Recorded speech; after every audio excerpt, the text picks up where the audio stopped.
big one nation, one poll push by the government after a panel submitted a report to the president. Home Minister Amit Shah now hailing one nation, one poll. Amit Shah calls it a historic day for democratic process. Big push for one nation, one poll right ahead of 2024 Lok Sabha elections. If at all the panel is able to convince the parliament in the days going forward, then we'd likely see 2029 India to have one election, just like what we see in the United States, their presidential elections that happen all together at once. India also likely in 2029, if the BJP comes back to power and if it's approved in the parliament, then you'll see one nation, one poll. Home Minister Amit Shah hailing this move.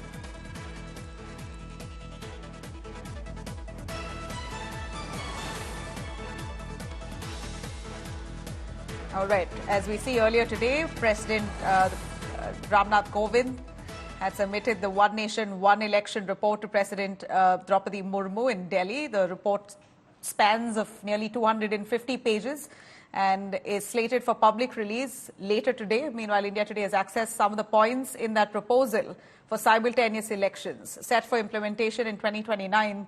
The recommendations advocate for a unified electoral process encompassing parliament, state assemblies and panchayats. Municipal and panchayat polls will align within 100 days of the larger elections, aiming to streamline the electoral process and also bolster voter turnout. Increasingly, the committee also entails arrangements for state assemblies as well. In case of a hung house or loss of trust in the government, fresh polls may be called. In the event of a government losing its majority, new elections are suggested. Additionally, if a new government is formed due to premature dissolution, the remaining term aligns with what the parliament, which means if the first government falls early, the subsequent government's term is curtailed accordingly.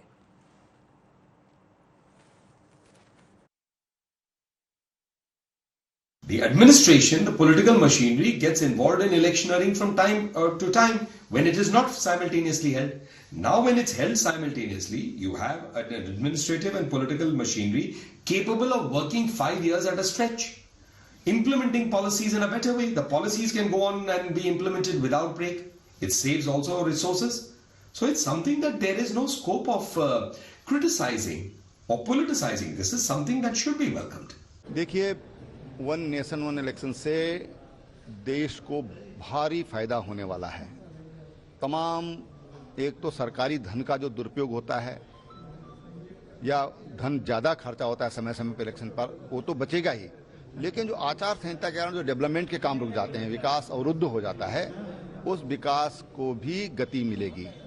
और मैं समझता हूँ कि अगर ऐसा हो जाए और विपक्ष ऐसा, मैंने तो ये देखा कि पर्सनल किससे बात करो तो वो कुछ और बोलते हैं, और जब पॉलिटिकल निर्णय की बात आती है तो उसमें पॉलिटिक्स उनको लगता है कि यार इसका श्रेय तो मोदी जी को मिल जाएगा। तो श्रेय की लड़ाई छोड़ करके और देश के हित में इसके बारे में विचार करना चाहिए, लेकिन वन नेशन वन इलेक्शन ये देश के लिए जरूरी है। मोदी जी का मकसद क्या है? One nation no election, one nation no election, वही तो चाहते हैं, वही तो चाह रहे हैं, इसीलिए तो जा रहे हैं। मुझे 400 सीटें दीजिए, मुझे 2/3 बहुमत दीजिए, मैं संविधान बदलूं। संविधान बदलने का उनसे क्या फायदा मिलेगा? One nation no election. All right, I'll cut across to Aishwarya Paliwal for more on that. Aishwarya, the BJP has been fully batting for one nation, one election, and it's likely by 2029, if all things are aligned with the BJP, it could be implemented. What more do we know about that huge report that's been presented to Draupadi Murmu, the president? We believe that report itself will be made public this evening. Well, let me tell you, 18,000 pages, Nabila, that's what the report, the voluminous report rather, is for, and close to 66,000 crore rupees was spent in 2019 Lok Sabha elections. So definitely looking at this amount, we are seeing how BJP and some of the opposition parties actually believe that one nation, one election is something that should be done. Also, Nabila, let me tell you, till the year 1967, which means 20 years after we got independence, was actually when we were seeing one nation, one election taking place in our country. So it's not something that is new to us. It's just that we will have to work our way around it. And that's exactly what Prime Minister has been focusing on. The BJP has been focusing on since 2018. They've been speaking about the fact that right now what our country really needs is not to be spending money in continuous elections that we see around the corner, but what we really want is that there should be elections which should be held every 5 years, so that if a person goes inside to vote, he or she should be going only once, maximum twice a year, but not more than that. All right. Thanks very much, Aishwarya, for joining us with those details.